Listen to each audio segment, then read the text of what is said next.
فمن ثقلت موازینه فأولئک هم المفلحون ومن خفت موازینه فأولئک الذین خسروا أنفسهم في جہنم خالدون تلفح وجوههم النار وهم فيها كالحون ألم تكن آياتي تتلى عليكم فكنتم بها تكذبون۔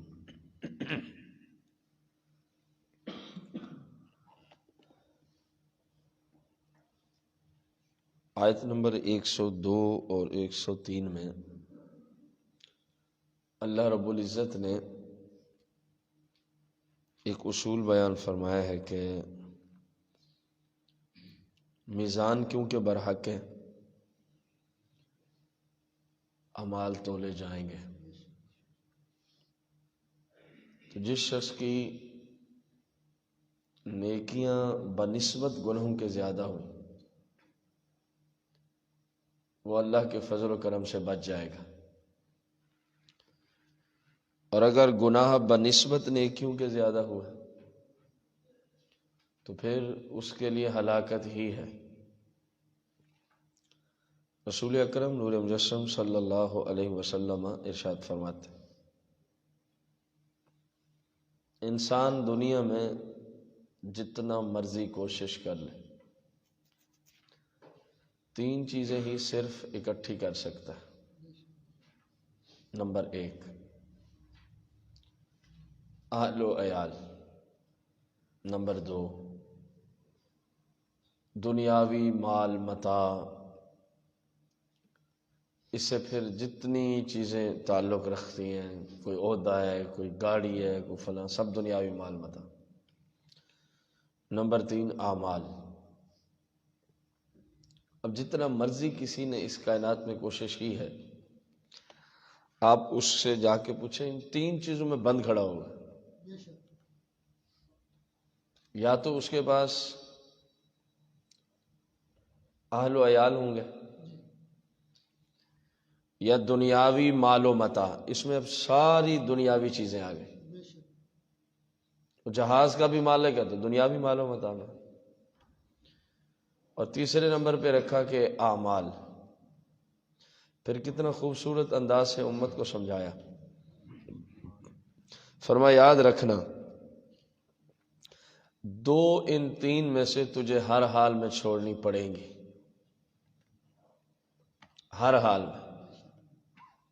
نمبر 1 اہل و عیال بھی تجھے چھوڑنے پڑیں گے، نمبر 2 مال و متاع، گاڑیاں، کوٹھیاں، بینک بیلنس، پلاٹس، فلاں فلاں فلاں، جو کچھ بھی اس میں آتا ہے۔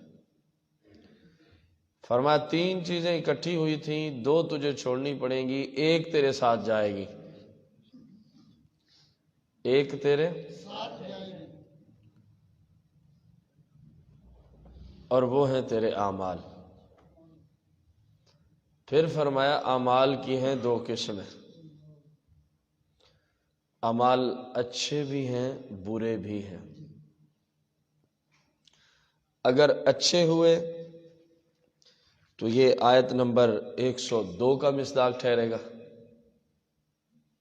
اگر برے ہوئے تو آیت نمبر 103 کا مصداق ٹھہرے گا۔ اور یہ مفہوم قرآن پاک اور احادیث میں کئی مقامات پہ ذکر کیا گیا۔ 30ویں پارے سورہ القاریہ میں بھی یہی مفہوم موجود ہے، فَأَمَّا مَنْ ثَقُلَتْ مَوَازِينُهُ فَهُوَ فِي عِيشَةٍ رَاضِيَةٍ، بہرحال جس کی نیکیاں بڑھ گئیں فَهُوَ فِي عِيشَةٍ رَاضِيَةٍ، من مانی پسند کی عیش و عشرت میں ہوگا۔ وَأَمَّا مَنْ خَفَّتْ مَوَازِينُهُ، بہرحال جس کی نیکیاں کم اور گناہ بڑھ گئے فَأُمُّهُ ہاویہ، پھر اس کو ہاویہ سے ملنا ہی پڑے گا۔ خود ہی فرماتا ہے وما ادراک ما ہی، اے میرے بندے، یہ عام بندے، وما ادراک کا عام بندے کو خطاب ہے، سننے والے کو، جیسے میں ہوں آپ۔ اے میرے بندے تو نے کیا جانا وہ ہاویہ کیا ہے؟ نار حامیہ، وہ ایسی آگ ہے، نار ایسی آگ ہے، حامیہ جو کھال ادھیڑ کے رکھ دے گی۔ اب آپ خود اندازہ لگا لیں کہ ہمارے اتنا نرم و نازک جسم اور پھر وہ جہنم کی سلگتی ہوئی آگ کہ جو اللہ ہی کی پناہ ہے۔ ابھی اگلی آیت میں اس کا کچھ ذکر آ رہا ہے، تو یہ اپنے بس سے کام باہر ہے، یعنی کوئی کوشش بھی کر لے نا میں برداشت کر لوں گا، ناممکن ہے۔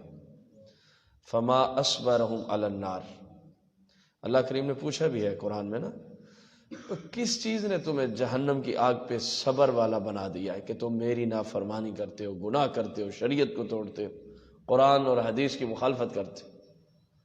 ذرا تصور تو کریں، ہمارے جسم اتنے نازک ہیں کہ سردی میں پانی سرد ہو تو تب بھی کام خراب ہے، ہم سے وضو نہیں ہوتا، غسل نہیں کر سکتے، اور اگر گیزر کی نعمت اللہ نے عطا فرمائی ہے تو پھر اس کے پانی سے ہم سے کام نہیں چلتا، مکس کرنا پڑتا ہے۔ ہم یہ تو کچھ بھی نہیں ہے، نہ یہ ٹھنڈک جہنم کی ٹھنڈک کے سامنے کوئی اوقات رکھتی ہے، نہ یہ حرارت گرمی جہنم کی گرمی کے سامنے کوئی اوقات رکھتی ہے، تو پھر کس چیز نے آخر آپ کو جرأت مند کیا ہے اس رب کی نافرمانی پہ؟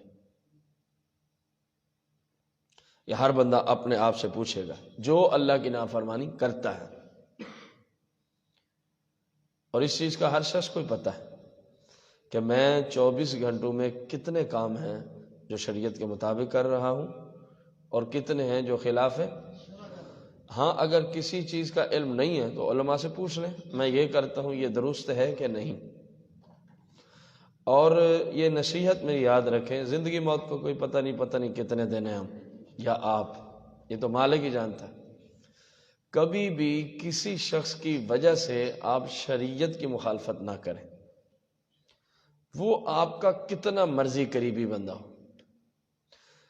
معیار اپنی زندگی کا رکھیں کہ میرے نزدیک پہلے دین ہے، اس کے بعد کوئی بندہ ہے۔ وہ لوگ ہمیشہ ہلاک ہوئے اور ہلاک ہو رہے ہیں جنہوں نے اندھی تقلید کی کسی کی۔ اسلام میں شخصی تقلید جو دین سے ٹکر لے اس کی کوئی اوقات نہیں ہے، جبکہ اس پہ کئی لوگ ہلاک ہو چکے اور کئی ہلاکت میں پڑے ہوئے ہیں، کئی ہلاکت میں۔ یہ پچھلے دنوں ریاض الصالحین میں تصویر پہ احادیث آپ نے سنی، تو کتنے لوگ ہیں جو اپنی صرف پیری مریدی کے چکر میں اپنے پیروں کو لٹکا کے اپنی قبر و آخرت تباہ و برباد کر رہے ہیں، ان کی تصویریں لے کے۔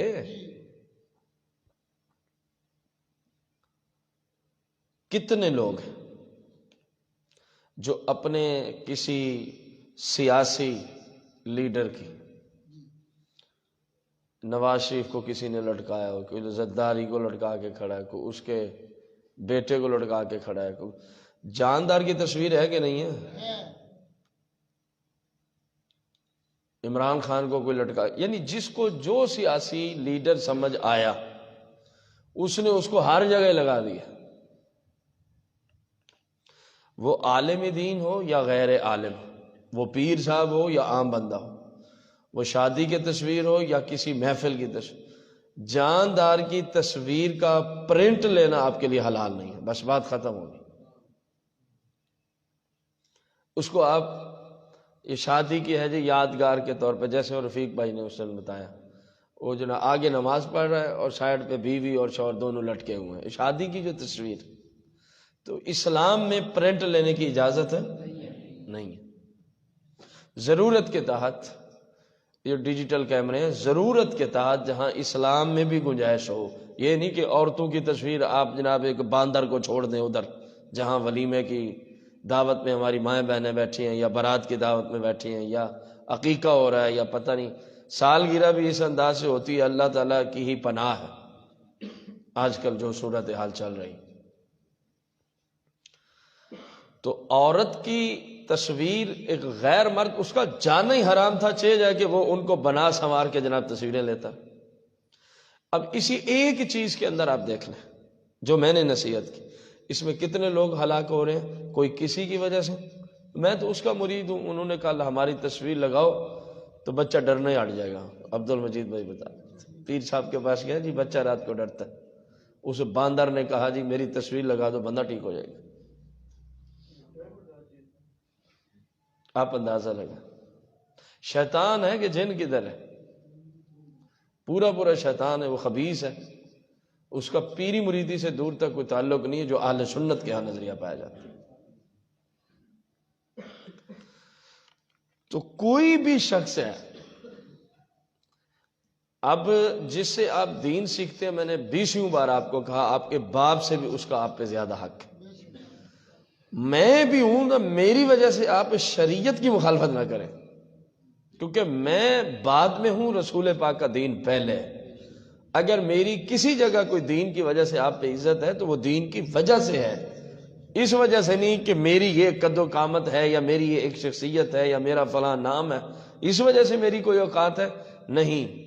یہ اسی وقت ہی ہے جب دین کے تابع ہو کے آئے، جب یہ دین کو توڑ کے آئے تو یہ فارغ ہے۔ استاد ہے تو اپنی جگہ، استاد ہے تو جس شخص نے زندگی کا یہ معیار بنا لیا وہ بہت سارے گناہوں سے بچ جائے گا کہ مجھے نہیں ضرورت کسی ایسے پیر کی، کسی ایسی تنظیم کی، کسی ایسی تحریک کی، کسی ایسے جناب سیاسی لیڈر کی جس کی وجہ سے مجھے خلاف شرع کام کرنا پڑے۔ یہ زندگی کا اصول بنا۔ یہ جو آیت ہے اس کے اندر یہ کوئی چکر ہے کہ آپ کس کے پیچھے کھڑے ہیں، آپ کس کے ساتھ کھڑے ہیں، آپ کیا کر رہے ہیں، آپ کیوں کھڑے ہیں؟ یہ تو لوگوں نے آپ کو پاگل بنایا ہوا ہے۔ ہمارے ساتھ آئیں گے تو آپ ڈائریکٹ جنت میں چلے جائیں گے۔ آپ کو پاس جنت کے ٹکٹ بکتے ہیں، وہی کا تو ویسے سسٹم منقطع ہو چکا ہے، تو آپ کو کہاں سے الہام ہوا ہے؟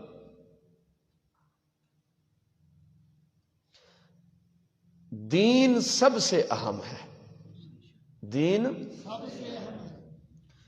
کسی کی باتوں میں نہ آئیں، صرف رسول پاک کے دین پہ عمل کریں، بس آپ کامیاب ہو جائیں گے۔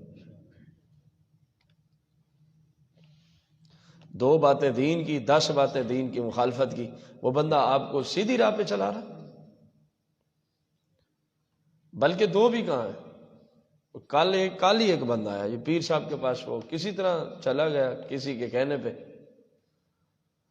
تو کہتا جی بالکل نماز میں 5 منٹ رہ گئے تھے جماعت میں۔ پیر، اب اس کو صاحب تو نہیں کہنا چاہیے، اس پیر نے اس کو کہا کہ چائے آ گئی ہے۔ بندہ اللہ کے فضل سے آپ کے ادارے میں درس وغیرہ کی محفل میں آتا ہے، اتوار یا جمعہ، تو اس نے کہا جی نماز پہلے ہے، چائے بعد میں، آپ بھی اٹھیں جو آپ کے سامنے ان کو بھی کہیں۔ تو پیر صاحب نے آگے اس کو جملہ یہ بولا، یار کن چکروں میں پڑے ہو؟ انسانیت کی خدمت ہر چیز سے بڑھ کے ہے، یعنی چائے پلانا اس کے نزدیک نماز سے افضل ہے، انسانیت کی خدمت ہو رہی ہے۔ یہ ایک تعداد ہے جو آپ کے محلے سے وہاں جاتی ہے، یہ اس بدبخت کے جملے ہیں۔ صرف کیا کرنے جاتے ہیں؟ میں یہ کہوں گا جیسے کتا نہیں کسی چیز کو چاٹتا، یہی کچھ کرنے جاتے ہیں۔ وہاں پہ آئے دن لنگر ملتا ہے، شیطانی لنگر، تو اس کو کتے کی طرح چاٹنے جاتے ہیں، کھانے کے تو قابل وہ لنگر ہے ہی نہیں جو ایسا۔ میں نے کہا یار آپ کہہ رہے ہیں اور کسی کی وجہ سے چلا گیا تھا۔ انہوں نے کہا آپ تو اتنی بات پہ کھڑے ہیں، ان کی تو وہ باتیں ہم سن کے حیران ہو جائیں، عقائد کی دنیا میں۔ میں نے کہا مجھے تو پتہ ہی ہے کہ جو وہاں اٹھتے بیٹھتے ہیں میں ان کے عقائد سے اچھی طرح سے واقف کار ہوں، لیکن ممکن ہے کہ باتیں اس سے بھی زیادہ ہوں جو ہم نے سوچی ہیں۔ اس نے کہا جی آپ سن نہیں سکتے، وہ ایسی ایسی باتیں کرتے ہیں عقیدے کے بارے میں، وہاں لوگ لنگر کھا رہے ہیں۔ یہ تو حال ہے ان باندروں کا۔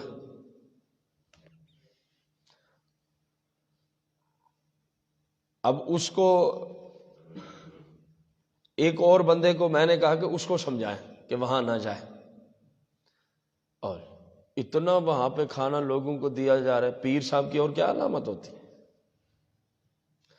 تو اس بندے نے اس کو کہا کہ کافر اس سے زیادہ صدقہ خیرات کرتے ہیں، اور یہ حقیقت ہے، لانتی ہیں سارے کافر، جہنمی ہیں، ان کو کوئی ثواب نہیں ملنا۔ لیکن جن کے اچھے خاصے کاروبار ہیں کافروں کے، ایک اچھی خاصی اپنی آمد سے حصہ وہ اپنے مذہب کے مطابق، میں نہیں کہہ رہا کہ اچھا کر رہے ہیں، لانتی بندے کا کون سا کام اچھا ہوتا ہے؟ کافر کا کوئی کام اچھا نہیں، کیونکہ کافروں کے کسی کام کو اچھا کہنا جرم عظیم ہے، اپنے ایمان کے برباد ہونے کا خدشہ ہے۔ بھرے فی نفسی اچھا ہو، لیکن پہلے اسلام قبول کرے پھر وہ کام اچھا کہیں گے۔ تو یہ تو حال ہے ہمارے مسلمانوں کا۔ نہ اوپر والی آیت میں کسی کا کوئی ذکر ہے، نہ نیچے والی آیت میں کسی کا کوئی ذکر ہے، دو ہی باتیں۔ فرمایا اچھائیاں ہیں تو ٹھیک ہے، اگر برائیاں زیادہ ہیں تو پھر لے آ، تو اپنی سیاست کو بھی لے آ اور فلاں فلاں کو بھی لے آ، دیکھتے ہیں کون تجھے بچاتا ہے۔ تو نصیحت کیا تھی؟ صرف اور صرف رب کا دین مقدم ہے۔ جس بندے سے آپ کو دین کی مخالفت ایک بار نظر آئی، دو بار نظر آئی، 10 بار نظر آئی، آپ پھر بھی بے وقوف اور احمق ہیں کہ اسی بندے کے پیچھے کھڑے۔ جب جی کرتا ہے دین کے خلاف، نہیں وہ بڑا اچھا کام کر رہے ہیں، کیونکہ دین کے خلاف جو چل رہا ہے اچھا کام ہو رہا ہے۔ اگلی آیت، تلفح وجوہہم النار، آگ ان کے منہ پر لپٹ مارے گی۔ تو حال کیا ہو جائے گا؟ وَهُمْ فِيهَا كَالِحُونَ، اور وہ اس میں منہ چڑھائے ہوئے ہوں گے۔ اس پہ ہمارے ائمہ نے کلام کیا، آگ ان کے منہ کو جلائے گی، کھائے گی، اور وہ منہ چڑھائے ہوئے ہوں گے۔ کہا کہ اوپر والا جو ہونٹ ہے نا، اوپر والا، یہ اتنا سکڑ کے کم ہو جائے گا کہ ادھر تک آ جائے گا، اور نیچے والا جو ہونٹ ہے آدھے جسم تک آ جائے گا نیچے کو، یہ سارے دانت ہی دانت ہوں گے، باقی سکڑ جائیں گے۔ اور یہ مسئلہ پیچھے قرآن میں گزر چکا ہے۔ فرمایا جب اس کی کھال گل سڑ جائے گی، ہم فوراً کھال کو تبدیل کر دیں گے۔ یہ آپ پیچھے پڑھے ہیں، یہ نہیں کہ گل سڑ گئے تو جان چھوٹ گئی، نئے سرے سے جسم نیا، پھر گلے گا سڑے گا، پھر یہی حال۔ تو ہے کسی کی جرت؟ تو پھر آسان سا حال ہے اپنے رب کی عبادت کا۔ الم تکن آیاتی، کیا نہیں میری آیات تتلا، پڑھی جاتی تھی، سمجھائی جاتی تھی، بیان کی جاتی تھی، علیکم تم پر، تمہارے سامنے کیا قرآن نہیں پڑھا جاتا تھا؟ تمہیں دین کے دروس نہیں دیے جاتے تھے؟ فکنتم بہا، اور تمہارا حال تو یہ تھا، تم اسی قرآن، اسی حدیث، اسی شریعت و مذہب اسلام کو تکذبون، کیا کرتے رہے؟ یہ کافروں کے لیے، تم قرآن کو جھٹلاتے رہے۔ وہاں پہ کہیں گے، قالو، بولیں گے، ربنا، اے ہمارے رب، غلبت، غلبہ حاصل کر لیا تھا، علینا، ہم پر، شقوتنا، ہماری ہی بدبختی نے، ہماری ہی، وَكُنَّ قَوْمًا ضَالِّينَ، اور ہم گمراہ لوگ تھے۔ اب ماننے کا کیا فائدہ ہے؟ اب ماننے کا کیا فائدہ ہے؟ مزہ تو یہ ہے کہ ادھر ہی مان لیں کہ ہم گمراہ ہیں، لہٰذا دین میں آ جاؤ، اسلام کی طرف آ جاؤ۔ وہاں جو کہیں، وہاں کہنے سے تو کچھ بھی نہیں ہونا، وہاں کہنے سے تو کچھ بھی نہیں ہونا۔ پھر جہنم میں پڑے ہوں گے، پکاریں گے، ربنا، اے ہمارے رب، اخرج، نکال لے، نہ ہمیں، منہا، اس جہنم سے، دوزخ سے، آگ سے، حدیث پاک میں آتا ہے کہ پہلے وہ جہنم کی جو فرشتہ ہے نا دروغہ مالک، اس کو پکاریں گے، اے مالک اے مالک اے مالک، جہنمی پکاریں گے، 40 سال کا عرصہ پکارتے رہیں گے، وہ جواب ہی نہیں دے گا۔ چلو بندے کو جواب مل جائے نا، اوے نہیں تم نہیں نکل سکتے، کسی ایک سائڈ پہ تو لگے نا بندہ، 40 سال تک دروغہ جہنم مالک نامی فرشتے کو پکاریں گے جہنمی کہ یار بات تو سن لے گا، دفع ہو جاؤ، بات ہی نہیں سنے، جواب ہی نہیں دے گا۔ 40 سال کے بعد جواب دے گا تم یہاں سے نکلنے والے نہیں۔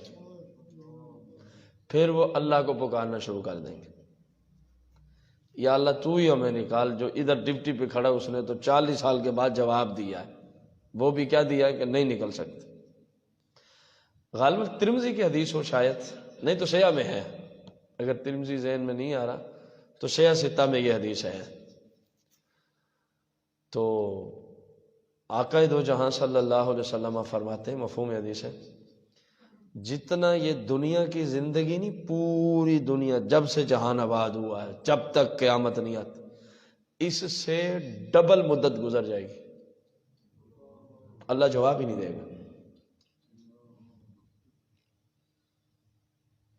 تو کتنا آسان طریقہ ہے اس سے بچنے کا، اور چھوٹی سی تو ہماری زندگی ہے، پتہ نہیں کب ختم ہو جائے، اللہ کی راہ پہ بسر کر دو بس۔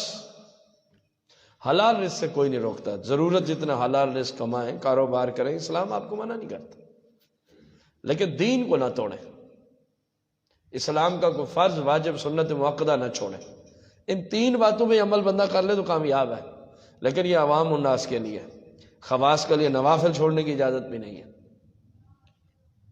ورنہ خواص کو شیطان ادھر سے ہی ورغلانا شروع کرتا ہے، پہلے نفل گئے، پھر سنت گئی، پھر واجب گئے، پھر فرض بھی گئے۔ عوام الناس اگر فرض واجب اور سنت مؤکدہ پہ عمل پیرا ہو جائے اور ان کے مد مقبل کو چھوڑ دیں، حرام قطعی، مکروہ تحریمی، اطاعت، بس 3 کو کر لیں، 3 کو چھوڑ دیں، پکے جنتی ہیں۔ کسی پیر کی بیعت نہ کریں، کوئی مسئلہ ہی نہیں ہے، اسلام میں کوئی پیر کی بیعت فرض واجب نہیں ہم ہمارے اوپر۔ ہاں کوئی نیک بندہ عالم دین مل جائے تو بہت ہی اچھی بات ہے، بہت ہی اچھی بات ہے، لیکن وہ لوگوں کو جناب نماز سے بھی زیادہ تلقین کرنا، جب تک آپ مرید نہیں ہوتے خیر نہیں ہے تمہاری۔ جس کا کوئی پیر نہیں ہے تو اس کا پیر شیطان ہے، کس حدیث میں آیا؟ سنانا بڑا آسان ہے، پھر حوالہ بھی تو پیش کرو نا جی، کس حدیث کے یہ الفاظ؟ ہاں اگر کوئی اس کا مطلب یہ لے کوئی مفتی صاحب کہ اس سے مراد ہم نے تقلید لی ہے، تو وہ تو ہم بھی 20 بار کہہ چکے ہیں، جو غیر مقلد وہ پکا شیطان ہے۔ ائمہ 4 میں سے کسی ایک کی تقلید کے معنی کے طور پہ اگر کہا جائے، فاضل بریلوی کا یہی پورا مفہوم ہے فتاوی رضویہ، فرمایا پھر تو مذائقہ کوئی نہیں، پھر تو اس کا پیر شیطان ہونا کیا دور، یہ تو بات ہی بہت دور کی، وہ خود ہی شیطان ہے۔ جو اگر ائمہ 4 میں کسی کی تقلید نکالے، وہ خود ہی شیطان ہے، اس کے حق میں تو آپ جملہ بول سکتے۔ بیعت برکت ہے، کوئی اچھا دین دار عالم دین مل گیا اس سے فیض لے لے، نہیں مل سکا تو کوئی مسئلہ ہی نہیں، نہیں مل سکا تو، لیکن اللہ کی پناہ ہے جن پیروں کے خصوصاً مدرسے ایسے پریس کرتے ہیں نا جناب طلباء کو، وہ بیچارے نئے نئے بندے ہوتے ہیں، ان کو کیا پتہ دین کے اصول کیا ہیں کیا نہیں، وہ سمجھتے جب تک ہم اسی پیر کے بیعت نہیں ہوتے شاید بخشش ناممکن ہو گئی ہے، اس طرح کا درس ملتا ہے ان کو۔ میں بہت سارے اس طرح کے مدارس سے نکل کے آیا ہوں، اللہ کے فضل سے میں یہ باتیں اپنے کانوں سے سنی کر رہا ہوں، آنکھوں سے دیکھا حال بیان۔ پیر صاحب کا ایک بالغ کا بچہ جو باہر آنا جی، ان پہ لازم ہے اس کو جھکنا بھی ہے، ہاتھ بھی چومنے، بھلے جو اس کی طہارت بھی ٹھیک نہ ہو بدبخت کی۔ یہ کون سا اسلام ہے؟ کس طرح تم لوگوں کو دین پڑھا رہے ہو؟ پیسہ لوگوں کا، مدرسے لوگوں کے پیسوں سے چلتے ہیں، دکانداری تم اپنی چلا کے بیٹھے ہو، یہ تو کوئی دین اسلام نہیں۔ اور ہماری انہی باتوں میں جب بہت سارے ساتھی ہمارے ہم سے خفا ہوتے ہیں جی آپ بڑے سخت جملے بول. تو میں نے کہا یار مجھے دلائل سے قائل کرو نا، میں بھی تو بچوں کو پڑھاتا ہوں، مجھے بھی خلافت کئی سلسلوں میں، آج تک کسی کو میں نے کہا ہے آپ میرے بیعت ہو جائے؟ کوئی ایک بندہ کھڑا ہو جائے جس کو میں نے کہا ہو کہ آپ میرے بیعت ہو جائے. حالانکہ علماء کی ایک بات مجھے سمجھ آتی ہے، کہتے ہیں اگر کوئی صحیح بندہ ہے تو وہ اس نیت سے بندوں کو اپنے قریب کرے کہیں وہ 2 نمبر پیر کے پاس نہ پھنس جائے. یہ بات مجھے سمجھ آتی ہے، لیکن میں نے تو اس پہ بھی عمل نہ کیا. اگر آپ کسی بندے کو، آپ صحیح ہیں، اللہ کا آپ پہ فضل ہے، بیعت کر لیتے ہیں، چلو کسی 2 نمبر سے وہ بچ جائے گا، اس نیت سے ان کا بلانا ٹھیک ہے، اس نیت سے کسی کو کہنا کہ آپ بیعت ہو جائے ہمارے، ٹھیک. میں نے تو اس پہ بھی کبھی عمل نہ کیا. مجھے کوئی قائل کرے نا کہ میرے بیعت ہونے سے ہی جنت پکی ہے، مجھے تو کوئی دلیل نہیں ملی آج تک. یہ بندے کا اپنا ایک نظام ہے، اس کو شریعت آپ سکھا دیں، شریعت بتا دیں بھی یہ شرائط ہیں، جس میں ہوں آپ اس سے فیض لے سکتے ہیں. اس کی سمجھ میں آپ آتے ہی نہیں تو جبرن آپ نے اس کو بیعت کرنا. ایک بندہ دل سے آپ کو اتنی اوقات ہی نہیں دیتا. اکثر جگہوں پہ یہی کچھ ہوتا، اکثر جگہوں پہ یہی کچھ ہوتا. اور میں سمجھتا ہوں اس بیعت کا کوئی فائدہ بھی نہیں ہے. مزہ یہ ہے کہ کوئی آپ کو شیخ اپنے دل سے تسلیم کرے، پھر آپ کے ہاتھ میں ہاتھ دے تو فیض بھی اس کو پہنچے گا، اگر آپ کے اندر کوئی استعداد ہے تو خدا را دین اسلام پہ عمل کریں. علماء اہل سنت کی حد سے زیادہ عزت کریں، ان کے پاؤں چومیں، ان کے جوتے چومیں، ان کے ہاتھ چومیں، ان کا لباس چومیں. یہ کوئی قدر ہی نہیں کی آپ نے ان کی. اللہ نے جتنا عالم ربانی کو مقام عطا فرمایا ہے، یہ کوئی عزت ہی نہیں کی آپ. سنی ہو، صحیح العقیدہ ہو، بعمل ہو. صحابہ اور اہل بیت و اولیاء کے خلاف کسی ایک کے خلاف زبان نہ کھولتا ہو. جن کا ماہ مبارک عرس کے حوالے سے سیدنا امیر معاویہ رضی اللہ عنہ، اگر ان کے بارے میں بھی زبان کھولتا ہے تو پکا شیطان ہے. کسی کے میں نے یہ جمعے پہ کلپ بنوانا ہے، سوچا ہوا ہے.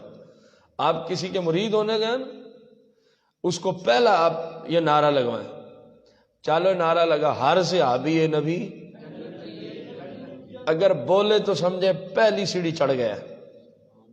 اس کو کہ چالو نعرہ لگا سیدنا امیر معاویہ جنتی جنتی، یہ دوسری سیڑھی جو میں نے سوچا ہوا ہے کلپ بنوائیں گے مسلمانوں کے بھلے کے لیے. پھر اس کو تیسری سیڑھی چڑھوائیں، کہے ہوئے انبیاء کے علاوہ انسانوں میں کوئی معصوم. چوتھی سیڑھی بھی اس کو چڑھوائیں، اس کو کہ رسول اکرم نور مجسم صلی اللہ علیہ وسلم کی ذات اقدس کے بعد پہلا خلیفہ اور پہلا نمبر کس کا ہے؟ اگلا جواب اس کا تو نے دینا ہے، اور دوسرا اور تیسرا اور چوتھا. اگر تم 4 باتوں کے جواب دے دے تو امید ہے اگر کردار ٹھیک ہوا تو اس قابل ہوگا کہ بندہ اسے فیض لے لے. بندہ اسے فیض، یہاں تو ہر جگہ ہی باندر کھڑے ہو گئے، کوئی کسی آبی کو بھونکتا ہے، کوئی کسی آبی کو. تمہاری اوقات کیا ہے ان کے خلاف زبان کھولنے کی؟ آقا کریم علیہ السلام فرمائے تو پہاڑ جتنا سونا خیرات کر دو، اور میرا کوئی سی آبی، وہاں کوئی استثناء ہے الا الامیر معاویہ؟ یا جتنے اس جمعے پہ میں نے حدیثیں پیش کی صحابہ کرام کے خلاف بولنے والوں کے لیے، اس میں کوئی استثناء آیا تھا کہ امیر معاویہ کو جو مرضی کہو؟ جب سارے صحابہ کے لیے حکم ہے تو امیر معاویہ بھی تو صحابی رسول ہی ہیں. تو فرمایا تم پہاڑ برابر سونا خرچ کرو، اتنا ثواب نہیں لے سکتے جتنا میرا کوئی صحابی مٹھی بھر جو اللہ کی راہ میں دے دے، جتنا رب اس کو اجر و ثواب عطا فرمائے. تمہاری جرت کیا ہے صحابہ کے خلاف زبان کھولتے ہو؟ تمہیں کال تک اگر یہ جو آج بولتے ہیں نا نیم رافضی، جس کی عمر 50 سال ہے 15 سال نکال دیں، 35 سال پیچھے دیکھو تو تجھے تو روٹی نہیں ملتی تھی. اسی دین کی وجہ سے تجھے لوگوں نے عزت دی، آج انہیں کو بھونکنا شروع کر دی. کوئی 40 سال گیا تو 25 سال پیچھے اپنی اوقات ہمیں بتایا نا، تجھے کون جانتا تھا؟ جن نفوس قدسیہ کی برکت سے تیرا تعارف ہے انہیں کو بھونکنا شروع کر دیا. سمجھ آئی ہے؟ کسی کو کوئی پیسے دے رہا ہے، کسی کو گاڑی کی چابی مل رہی ہے، کسی کو کوٹھی مل رہی ہے، وہ بھونکنا شروع کر دیتا۔ یہ اے میں نہیں بھونکتے سی ابا کو، اس کے پیچھے ایک پورا جال بچھا ہوا ہے۔ باہر کے ویزے ملتے ہیں، مفت میں ہوائی جہاز کی ٹکٹیں ملتی ہیں، باہر عیاشیاں کرتے ہیں، پیسے ملتے ہیں۔ کتنی دیر کھاؤ گے؟ کتنی دیر کھاؤ گے؟ پاکستان کے بڑے بڑے شہروں میں کوٹھیوں کی آفریں ہوتی ہیں علماء کو، اگر آپ یہ کریں تو آپ کو اسلام آباد میں کوٹھی دیتے، لاہور میں آپ کو کوٹھی دیتے، یقین جانیں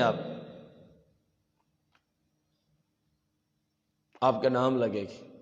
صرف تبلیغ وہ کرنی ہے جیسے وہ کہیں، توڑ موڑ کے تو ظاہر ہے جو عالم ہے اس کو پھر طریقہ تو آتا ہی ہے نا، بات کو توڑ موڑ کے پیش کرنے کا، پتہ بھی نہیں چلے گا، اگلا بھی راضی، خود بھی جانوی۔ تو ہر اس بندے سے ہمارا کوئی واسطہ نہیں ہے۔ باقی اس کے علاوہ جتنے سنی علماء بعمل ہیں ان کی آپ جتنی عزت کریں آپ نے گویا کچھ کیا ہی نہیں ہے، اللہ نے ان کو اتنا اونچا مقام عطا فرمایا۔ کبھی کسی سنی عالم کے خلاف زبان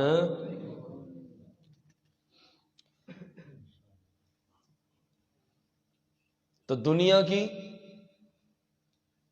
ڈبل عمر، یعنی اگر 1,00,000 سال پوری دنیا کی عمر ہوئی ہے، فرض کیا، مجھے نہیں پتا، اگرچہ مختلف روایات ہیں لیکن اللہ رسول بہتر جانتے ہیں، کوئی قطعی نص ہمارے پاس نہیں ہے کہ اتنی ہی عمر ہے پوری دنیا کی، تو 2,00,000 سال فرض کیا، اگر 1 ارب سال ہے تو 2 ارب سال کے بعد اللہ تبارک و تعالیٰ ان کی بات کا جواب دے گا کہ تم نہیں نکل سکتے۔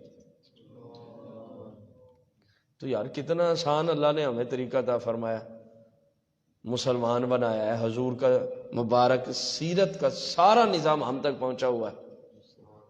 چپ کر کے تھوڑی سی زندگی اللہ کے رسول کے پیچھے چپ کر کے چل پڑو، بس سوچا بھی نہ کرو، رسول پاک کا فرمانا وہ ٹھیک ہو گیا، سوچنے کی ضرورت ہی کیا ہے؟ ہماری کو عقل ہے کہ ہم سرکار کے فرمان کے بعد سوچنے بیٹھ گئے؟ جنہیں رب نے انبیاء میں صرف ایک ہی ذات ہے جس کو رب نے عقل کل کا مالک بنایا، وہ سرور دو جہاں کی ذات ہے۔ نبیوں میں بھی کوئی عقل کل کا مالک نہیں ہے، تو ان کی سیرت پہ سوچنا یہ بے وقوفی نہیں تو اور کیا ہے؟ جو آ گئی ہے چپ کر کے ٹھیک ہے یا رسول اللہ آپ کے پیچھے ہی کھڑے، آپ کے اسی میں ہی کامیاب، اس کے بغیر بندہ کامیاب نہیں ہو سکتا۔ پھر کہیں گے کیا 40 سال پہلے نے گزار دیے، دنیا کی ڈبل زندگی عمر کے اعتبار سے اللہ رب العزت نے جواب نہ دیا، پھر کہیں گے فَإِنْ عُدْنَا، یا اللہ اگر تو ہمیں بھیج دے گا، حالانکہ جواب مل گیا، نہیں بھیجنا، اگر تو ہمیں بھیج دے گا نا، اگر پھر بھی ہم نے وہاں جا کے شرک کیا، کفر کیا، گناہ کیا، فلاں فلاں، فَإِنَّا ظَالِمُونَ، تو پھر ہم ظالم ہوں گے۔ ان بیچاروں کو خبر نہیں، تم تو اب بھی ظالم ہی ہو، کہہ رہے کہ تو ہمیں دنیا میں بھیج دے گا، ہم نے پھر بھی تیری عبادت نہ کی، شریعت پہ نہ چلے، تو پھر فَإِنَّا ظَالِمُونَ، ہم کیا ہوں گے؟ تم اب بھی ظالم ہو، تب بھی تو جہنم میں پڑے ہو۔ عادل بندے کا تو جہنم میں کام ہی کوئی نہیں ہے، متقی کا تو جہنم میں کام ہی کوئی نہیں۔ فرمائے گا قَالَ اخْسَئُوا فِيهَا، دھتکارے ہوئے مرتے رہو، یہیں پڑے رہو، وَلَا تُكَلِّمُونَ، اور مجھ سے کلام نہیں کرنا، اور مجھ سے اِنَّهُ كَانَ فَرِيقٌ، بے شک کانا فریق، ایک گروہ، من عبادی، میرے بندوں میں سے، یقولون، یہ بھی گزارش کرتا تھا، ربنا، اے ہمارے رب، آمنا، ہم ایمان لے آئے، فاغفر، بس بخش دے، لنا ہمیں، ورحم، اور رحم فرما نا ہم پر، وانت خیر الراحمین، یا اللہ تو سب سے بہتر رحم فرمانے والا ہے۔ فاتخذتموہم، تو اے کافرو، اے جو جہنم میں پکار رہے ہیں نا، یا اللہ نکال، اللہ ان سے فرما رہا ہے کہ میرے بندوں میں ایک گروہ تمہاری زندگی میں ایسا تھا جن کا یہ نظریہ تھا، ایمان بھی لائے، بخشش بھی مانگتے تھے، رحم کی بھیک بھی مانگتے رہے، اور یہ عقیدہ بھی رکھتے تھے مجھ سے زیادہ کوئی مہربان ہے ہی نہیں۔ تو اے کافرو، تم نے اس گروہ کے ساتھ کیا کیا تھا؟ غور کریں، فاتخذتموہم، پکڑ لیا تھا تم نے ان کو سخریہ، مذاق کے طور پہ، تم ان کا مذاق اڑاتے تھے، جناب بلال، جناب ابو ہریرہ، جناب خبیب، جناب صہیب رومی، یہ جو غریب غربا سرکار دو جہاں صلی اللہ علیہ وسلم کے صحابہ کرام تھے نا، اصحاب صفہ میں جن کا شمار ہوتا تھا، یہ کفار بے ایمان ان کی حالت دیکھ کے، ظاہر کھانے کو کچھ نہیں ہوتا تھا، چہرے زرد، پہننے کو کچھ نہیں ہوتا تھا، اکثر جسم برہنہ، ایک ایک چادر، اور وہ بھی رکوع سجود میں جاتے تو اس کو پکڑ لیتے کہیں ستر ننگا نہ ہو جائے۔ یہ تو حال تھا صحابہ کرام کا، خصوصاً اصحاب صفہ کا۔ تو یہ بدبخت ان کا مذاق اڑاتے تھے، دیکھو جی یہ بڑے آئے ہیں ہدایت یافتہ، یہ کہتے ہیں جی ہم اللہ والے ہیں، اگر اللہ ان سے راضی ہوتا تو اتنی غربت ہوتی۔ یہ کافروں کا نظریہ ہے۔ غربت اور امیرت کو رب کی ناراضگی اور رضامندی کا معیار ٹھہرانا یہ کن کا طریقہ ہے؟ کافروں کا طریقہ۔ اسلام کا نظریہ کیا ہے؟ اگر آپ ہر حال میں، جس حال میں بھی ہیں، معیشت کو چھوڑ کر اپنے رب کی عبادت میں ہیں تو سمجھے رب راضی ہے، اور اگر آپ رب کی نافرمانی میں ہیں، بھلے کعبے میں کھڑے ہیں، سمجھے رب آپ سے ناراض ہے۔ یہ معیار ہے اسلام کا۔ تو اللہ کریم ان کو یہی فرما رہا ہے، حتی انسوکم ذکری، حتی یہاں تک کہ انسوکم ذکری، تم نے ان کا مذاق اڑاتے اڑاتے میرا ذکر بھلا دیا، مجھے چھوڑ دیا، میرے دین اسلام سے تم غافل ہو گئے۔ وَكُنْتُم مِّنْهُمْ تَضْحَكُونَ، اور تم تو ایسے بے ایمان ہو، تم ہمیشہ ہی ان کی بے عزتی کرتے رہے، ان پہ ہنستے رہے، ان کے خلاف تمہاری جناب والا باقاعدہ گفتگو ہوتی، انگلیاں اٹھا اٹھا کے، او جا رہے، وہ جا رہے، وہ جا رہے، یہ تم کرتے تھے۔ یہ انہی کو رب فرما رہے جو کہتے ہیں اب نکال، جو کہتے ہیں اب نکال۔ انی جزیتو، انی بے شک میں، جزیتو بدلہ عطا فرماؤں گا، ہوم کن کو، اے ان خوش نصیبوں کو۔ اگرچہ شان نزول خاص، لیکن حکم قیامت تک کہ ہر اس بندے کے لیے عام ہے جس کا یہاں ذکر ہے۔ میں ان کو، جناب بلال کو، جناب ابو ہریرہ کو، جناب صہیب کو، جناب خبیب کو، سمجھ آ رہی، جن پہ تم ہنستے تھے، دیکھو جی بڑے دیندار آئے ہیں، کپڑے پہننے کے نہیں، دیکھو جی بڑے اللہ والے آئے ہیں، کھانے کو کچھ ہے نہیں۔ اگر اللہ ان سے راضی ہوتا یہ ہوتا۔ اللہ فرماتے ہیں ان کو میں بدلہ عطا فرماؤں گا، الیوم، قیامت کے دن، آج کے دن، آج کے الیوم ہے نا، اکیلا یوم تو پھر کوئی دن، آج کے دن۔ کیوں یا اللہ ان کو اتنا بڑا مقام مل رہا ہے؟ فرمایا بما صبروا، یہ دین پہ عمل کر کے صبر سے کام کرتے رہے، مصیبت آئی صبر، پریشانی آئی صبر، روزے آئے گرمیوں کے صبر، روزہ نہیں چھوڑا، نماز صبح کی نہیں چھوڑی صبر، کسی گناہ کو دل کر گیا اس کی طرف نہ گیا، معصیت کو ترک کر کے صبر، اور اطاعت کو کر کے صبر کرتے رہے، انہم ہم الفائزون، بس جس میں یہ ملکہ ہے وہی تو کامیاب ہے۔ اب یہ قیامت تک عام ہے حکم، جو بندہ اطاعت فرما برداری رب اور مصطفیٰ کریم کی اطاعت و فرما برداری پہ صبر کر کے لگا ہوا ہے، اور گناہوں سے بچنے پہ صبر کرتا ہے، ظاہر ہے ہم بھی انسان ہیں، جتنے لوگ بھی اللہ کی عبادت کر رہے ہیں وہ سب کیا ہیں؟ انسان ہیں، ان کے دل میں نہیں آتا فلاں گناہ میں بھی کروں، فلاں گناہ میں بھی کروں، فلاں گناہ، لیکن رب فرماتا ہے وہ صبر کر جاتے ہیں، اپنی خواہشات کو ذبح کر دیتے ہیں، نہیں یہ رب کی نافرمانی ہو جائے گی، نہیں اس سے اللہ ناراض ہو جائے گا، مصطفیٰ کریم ناراض ہو جائیں گے، شریعت کی مخالفت۔ فرمایا جس میں یہ ملکہ پیدا ہو جائے، میں رب ہو کے قرآن میں اعلان فرما رہا ہوں، انہم ہم الفائزون، یہی لوگ کامیاب ہیں۔ اب ہر بندہ اپنی جلوت و خلوت کو اس آیت کے تحت جانچے۔ مزہ تو تب ہے نا کہ جب جلوت میں بھی جو نظام ہے خلوت میں بھی وہی ہو۔ بہت ساروں کا نظام ہے بندوں کے سامنے تو نہیں یار لوگ کیا کہیں گے، امام صاحب ہوں میں گانے باجے سے، جب خلوت میں گئے سب کچھ ہی ٹھیک ہے۔ اب تیری اس آیت پہ تیرا عمل نہیں ہے، یہاں بندے دیکھ رہے ہیں نہیں دیکھ رہے، رب کی رضا ہے تو پھر ہر جگہ رب تو ہر چیز اللہ کے علم و قدرت کے سامنے، ہر چیز اللہ کے علم یہ جملہ کبھی نہیں بولنا معاذ اللہ اللہ ہر جگہ موجود ہے، ہمارے فقہا نے اس کو کفر تک شمار کیا۔ اس میں اگرچہ تعمیم ہے، ہم اتنے جملہ بولنے پہ اس کو کوئی اسلام سے خارج نہیں کر دیں گے، تعمیم ضرور نکالیں گے، لیکن یہ جملہ بولنا نہیں ہے اللہ ہر جگہ موجود ہے، نہیں بولنا، بلکہ کیا کہنا ہے ہر چیز اللہ کے علم و قدرت کے سامنے ہے، ہر چیز اللہ کے علم و قدرت کے سامنے۔ اگر یہاں اللہ کے خوف کی وجہ سے تو نے گناہ چھوڑا ہے بندوں کے اندر، تو الگ بھی تو اللہ کے سامنے ہی ہے تو، یہ بہت بڑی دولت ہے جس کو نصیب ہو جائے۔ پھر ارشاد ہوگا قال کم لبثتم فی الارض عدد سنین، اور یہ تو بتاؤ کافرو دنیا میں کتنے سال گنتی کے ٹھہر کے آئے ہو؟ قالو، تو کافر بیچارے بولیں گے لبثنا، ہم ٹھہرے یوم، ایک دن شاید ہم گزار کے آئے ہیں، او بعد یوم، یا ایک سے بھی کم۔ مفسرین نے بڑا اس پہ کلام کیا کہ عجیب بات ہے، ایک بندہ 500 سال کی زندگی گزار کے، ایسے کافر بھی دنیا میں آئے، ایک بندہ 1000 سال کی زندگی گزار کے گئے، ایک بندہ 100 سال کی، 50، وہاں کہہ رہے ایک دن یا اس سے بھی کم۔ انہوں نے کہا اصل میں محشر اور جہنم کی ہولناکیوں کو دیکھ کے ان کو سب کچھ ہی بھول جائے گا، وہ دہشت میں اتنے ہوں گے کہ پتہ نہیں ایک دن ٹھہرے ہیں کہ نہیں۔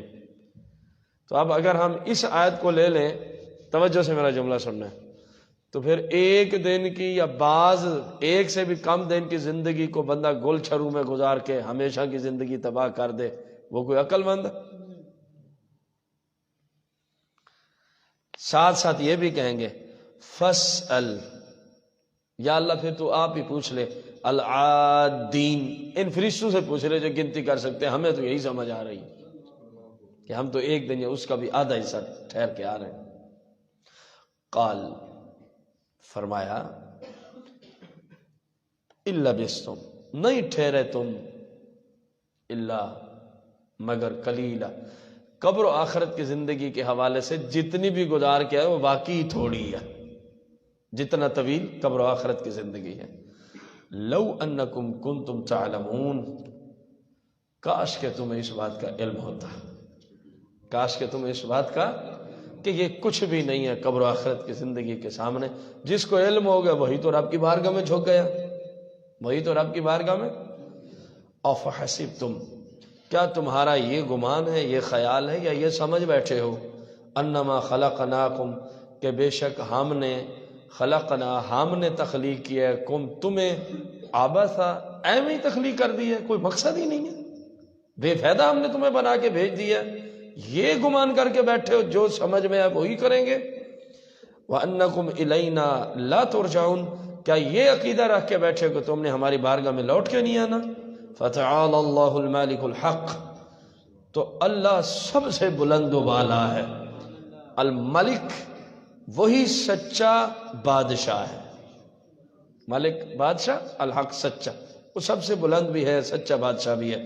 لا الہ الا ہو، اللہ کے سوا نہ کبھی کوئی عبادت کا مستحق تھا نہ ہو سکتا ہے، صرف اللہ ہی معبود برحق ہے۔ رب العرش الکریم، جو بہت بڑے عزت والے عرش کا مالک ہے۔ ومن، اور جو بندہ، یدعو، اللہ، جو بندہ، من، جو بندہ، یدعو، پوجے، مع اللہ، اللہ کی ذات کے ساتھ، الہن آخر، کسی اور کو معبود سمجھ کے، لا برہان لہ بہ، اس کے پاس تو دلیل بھی کوئی نہیں ہے، سند بھی کوئی نہیں، حوالہ بھی کوئی نہیں کہ رب کے سوا بھی کوئی عبادت کا مستحق ہو سکتا ہے، فإنما حسابہ، تو ایسے بندے کا جو حساب ہے نا عند ربی، پھر رب کے ہاں ہی ہے، وہ خود ہی سے پوچھے گا پھر۔ انہو، بے شک یہ بندہ جو اللہ کے سوا پوچھتا ہے، ہو ضمیر کا مرجع یہی ہوگا، لا یفلح، کسی صورت بھی نہیں کامیاب ہو سکتے، نہیں جان چھڑا سکتے، الکافرون، کون؟ کافروں کے لیے چھٹکارا ہے ہی نہیں۔ وقل، اے حبیب آپ یوں گزارش کیا کریں، ربی، اے میرے رب، اغفر، بخش دے، ورحم، اور رحم فرما، وانت خیر الراحمین، اور تو سب سے بہتر رحم فرمانے والا ہے۔ یہ بڑی مبارک دعا ہے جس کی تلقین رب نے اپنے حبیب کو فرمائی ہے۔ اللہ رب العزت ہمیں اپنے دین کو صحیح معنوں میں سمجھ کر، اور جو پڑھتے ہیں اسی کی دی ہوئی توفیق و عطا سے، ظاہر ہے بندہ بیچارہ تو ایک لفظ ہی نہیں سمجھ سکتا اگر اللہ رب العزت کی توفیق و عطا نہ ہو، تو اللہ کریم ہمیں حضور کے صدقے سے اس پہ عمل کرنے کی توفیق عطا فرمائے۔ آمین بجاہ النبی الکریم علیہ الصلوۃ والسلام۔